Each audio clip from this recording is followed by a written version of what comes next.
بسم اللہ الرحمن الرحیم اللہم صلی اللہ محمد وآل محمد۔ بی بی فاطمہ الزہرا سلام اللہ علیہا بنت رسول خدا صلی اللہ علیہ وآلہ وسلم۔ بی بی فاطمہ زہرا کا پردہ۔ آپ نے عورتوں کے معراج پردہ داری کو بتایا ہے اور خود بھی ہمیشہ اس پر عامل رہی ہے، اور اتنی سختی کے ساتھ کہ مسجد رسول صلی اللہ علیہ وآلہ وسلم سے بالکل متصل قیام رکھنے اور مسجد کے اندر گھر کا دروازہ ہونے کے باوجود کبھی اپنے والد بزرگوار کے پیچھے نماز جماعت میں شرکت یا آپ کے وعظ کے سننے کے لیے مسجد میں تشریف نہیں لائیں۔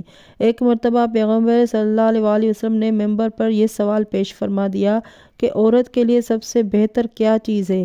یہ بات سیدہ تک پہنچی۔ آپ نے جواب دیا کہ عورت کے لیے سب سے بہتر یہ ہے کہ نہ اس کی نظر کسی غیر مرد پر پڑے اور نہ کسی غیر مرد کی نظر اس پر پڑے۔ رسول صلی اللہ علیہ وآلہ وسلم کے سامنے یہ جواب پیش ہوا تو آپ نے فرمایا، کیوں نہ ہو فاطمہ، میرا ہی ایک جز ہے۔ اسلام میں عورت کا جہاد مرد سے مختلف ہے، اس لیے سیدہ نے کبھی میدان میں جنگ میں قدم نہیں رکھا، مگر رسول صلی اللہ علیہ وآلہ وسلم جب کبھی زخمی ہو کر گھر واپس تشریف لاتے تھے تو پیغمبر رسول خدا صلی اللہ علیہ وآلہ وسلم کے زخموں کو دھلانے والی اور علی علیہ السلام جب خون میں ڈوبی تلوار لے کر آتے تھے تو ان کی تلوار صاف کرنے والی فاطمہ زہرا ہی ہوتی تھی، اور ایک مرتبہ نصرت اسلام کے لیے میدان میں گئیں، مگر اس پر امن معاملہ میں جو نصارہ کے مقابلے میں ہوا تھا اور جس میں صرف روحانی فتح کا سوال تھا، اور اس جہاد کا نام مباہلہ ہے، اور اس میں پردہ داری کے تمام امکانی تقاضوں کی پابندی کے ساتھ سیدہ عالم باپ بیٹوں شوہر کے درمیان مرکزی حیثیت رکھتی تھیں۔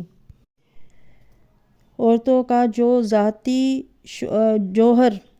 جوہر ذاتی شوہروں کی خدمت اور اپنے امور خانہ میں کمال حاصل کرنا ہے۔ فاطمہ زہرا نے علی کی ایسی خدمت کی کہ مشکل سے ہی اس کی مثال مل سکتی ہے۔ ہر مصیبت، ہر تکلیف میں فرما برداری پر نظر رکھی۔ اگر میں یہ کہوں کہ بے جا نہ ہوگا کہ جس طرح جناب خدیجہ سلام اللہ علیہا نے اسلام اور پیغمبر اسلام کی خدمت کی، اسی طرح بنت رسول صلی اللہ علیہ وآلہ وسلم نے اسلام اور علی کی خدمت کی۔ یہی وجہ ہے کہ جس طرح رسول کریم نے خدیجہ کی موجودگی میں دوسرا عقد نہیں کیا، حضرت علی علیہ السلام نے بھی فاطمہ کی موجودگی میں دوسرا عقد نہیں کیا۔ علی علیہ السلام سے پوچھا گیا کہ فاطمہ آپ کی نظر میں کیسی تھیں؟ فرمایا، خدا کی قسم وہ جنت کا پھول تھیں، دنیا سے اٹھ جانے کے بعد بھی میرا دماغ ان کی خوشبو سے معطر ہے۔ بی بی فاطمہ زہرا کی فضیلت ان کے مدارج کے سلسلے میں قرآن مجید کی آیتیں اور بے شمار حدیثیں موجود ہیں۔ اس وقت چند احادیث اور پیغمبر اسلام کے بعض طرز عمل پر اکتفا کرتی ہوں۔ آپ کا ارشاد ہے کہ فاطمہ بہشت میں جانے والی عورتوں کی سردار ہے، تمام جہانان کی عورتوں کی سردار ہے۔ آپ کی رضا سے اللہ راضی ہوتا ہے۔ جس نے آپ کو عزا دی اس نے رسول کو عزا دی، اور خدا نے آپ کی بدولت آپ کے ماننے والوں کو جہنم سے چھڑا دیا ہے۔ آپ فرماتے ہیں کہ مردوں میں بہت لوگ کامل گزرے ہیں، لیکن عورتوں میں صرف 4 عورتیں کامل گزری ہیں، مریم، آسیہ، خدیجہ، فاطمہ، اور ان سب میں سب سے زیادہ درجہ کمال فاطمہ زہرا سلام اللہ علیہا کو حاصل ہے۔ علماء کا بیان ہے کہ حضرت پیغمبر اسلام صلی اللہ علیہ وآلہ وسلم آپ سے انتہائی محبت رکھتے تھے، وہ کمال عزت بھی کرتے تھے۔ محبت کے مظاہروں میں سے ایک یہ تھا کہ جب کسی غزوہ میں تشریف لے جاتے تھے تو سب سے آخر میں فاطمہ سے رخصت ہوتے تھے، جب واپس آتے تھے تو سب سے پہلے فاطمہ زہرا کو دیکھتے تھے۔ محدثین کا بیان ہے کہ حضرت فاطمہ زہرا پروردگار عالم اپنے کنیز خاص کو جانتا تھا اور ان کی بے حد عزت کرتا تھا۔ بارہا دیکھا گیا کہ حضرت سیدہ نماز میں مشغول ہوتی تھی اور فرشتے ان کے بچوں کے گہوارے جنبائی کیا کرتے تھے، اور جب وہ قرآن پڑھنے میں مشغول ہوتی تھی تو فرشتے ان کی چکی پیسا کرتے تھے۔ حضرت رسول کریم صلی اللہ علیہ وآلہ وسلم نے گہوارہ جنبائی کرنے والے فرشتے کا نام جبرائیل اور چکی پیسنے والے کا نام عقائل بتایا ہے۔ پیغمبر اسلام کی عین حیات فاطمہ زہرا کی قدر و منزلت، عزت و توقیر کی کوئی حد نہ تھی۔ انسان تو درکنار ملائکہ کا یہ حال تھا کہ آسمانوں سے اتر کر زمین پر آتے اور فاطمہ کی خدمت کرتے تھے، کبھی جنت کے طبق لائے، کبھی حسنین کا جھولا جھولا جھلایا اور جھلا کر فاطمہ کی انات کی۔ اگر ان کے منہ سے عید کے موقع پر نکل گیا کہ بچوں تمہارے کپڑے درزی لائے گا تو خازن بہشت کو درزی بنا کر آنا پڑا۔ حد ہے کہ ملک الموت بھی آپ کی اجازت کے بغیر گھر میں داخل نہ ہوتے تھے۔ علامہ عبد المومن حنفی لکھتے ہیں کہ سرور کائنات صلی اللہ علیہ وآلہ وسلم کے وقت اخیر فاطمہ کے زانوں پر رسالت مآب تھا۔ ملک الموت نے دق الباب کیا اور اذن حضوری چاہا۔ فاطمہ نے انکار کر دیا۔ ملک الموت روانہ ہو گئے، دروازے پر رک گئے لیکن مکان میں داخل ہونے پر اصرار کرتے رہے۔ فاطمہ کے متواتر انکار پر ملک الموت نے قدرے لہجے بدل کر آواز دی۔ فاطمہ رو پڑی، آپ کے آنسو رخسار رسالت پر گرے۔ پیغمبر صلی اللہ علیہ وسلم نے پوچھا کیا بات ہے؟ آپ نے واقعہ بتایا۔ حکم ہوا اجازت دو، یہ ملک الموت ہے۔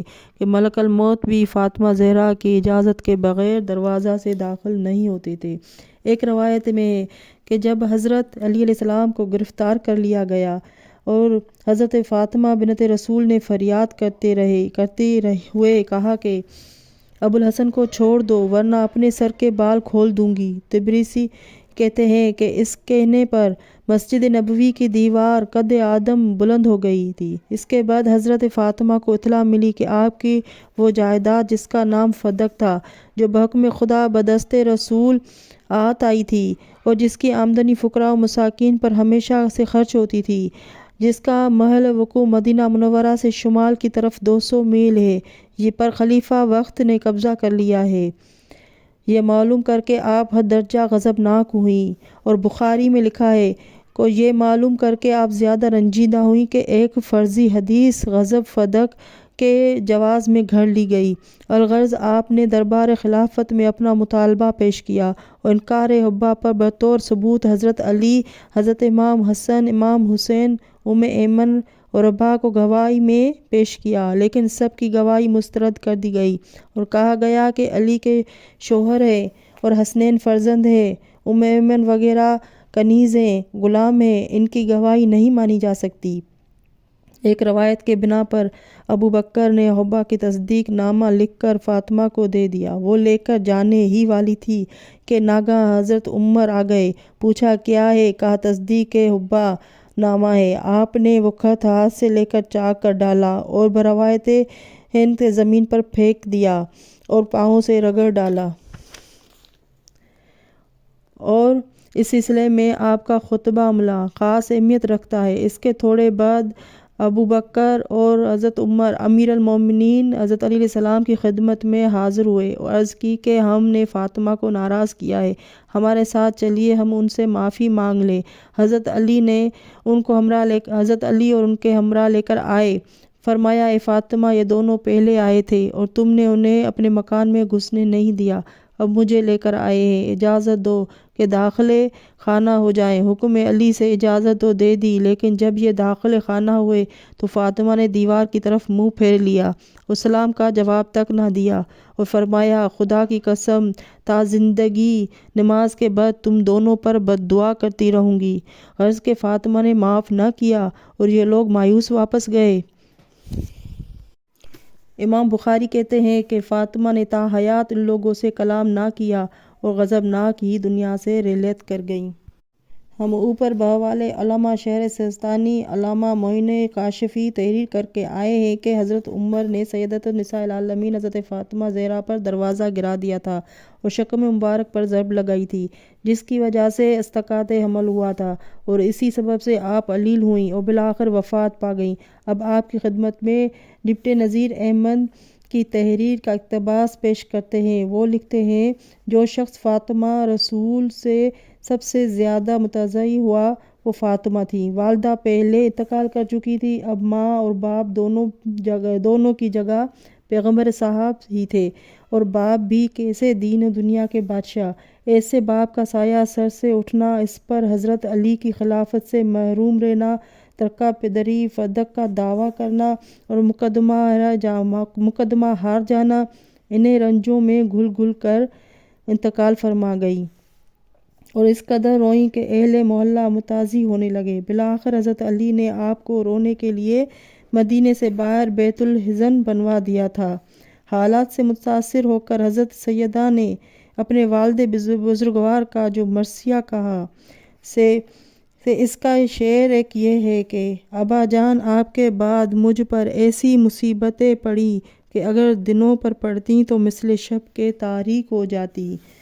شمس العلماء مسٹر نذیر احمد دہلوی لکھتے ہیں کہ فاطمہ نے ابو بکر وغیرہ سے بات چیت کرنا چھوڑ دی تھی۔ مرتے وقت وصیت کی کہ مجھے رات کے وقت دفن کرنا اور یہ لوگ میرے جنازے پر نہ آنے پائیں، اور فاطمہ کی وصیت یہ تھی کہ عائشہ بھی شریک جنازہ نہ ہونی پائیں۔ جناب سیدہ کی ان حضرات شیخین سے ناراضگی کے لیے مزید ملاحظہ ہو۔ جب جناب سیدہ کی وفات ہو گئی تو آپ نے چہرہ انور کھولا اور سرہانے ایک رکا ملا جس میں شہادتیں کی بعد وصیت پر عمل کا حوالہ تھا اور تاکید تھی کہ مجھے اپنے ہاتھوں سے غسل دینا، حنوط کرنا، کفن پہنانا، رات کے وقت دفن کرنا، دشمنوں کو میرے دفن کی خبر نہ دینا۔ اس میں یہ بھی لکھا تھا کہ میں تمہیں خدا کے سپرد کرتی ہوں اور اپنی ان تمام اولادوں سعادات کو سلام کرتی ہوں جو قیامت تک پیدا ہوں گے۔ جب رات ہوئی تو حضرت علی علیہ السلام نے غسل دیا، کفن پہنایا، نماز پڑھی اور بنابر روایت مشہور جنت البقیع میں لے کر جا کر دفن کر دیا۔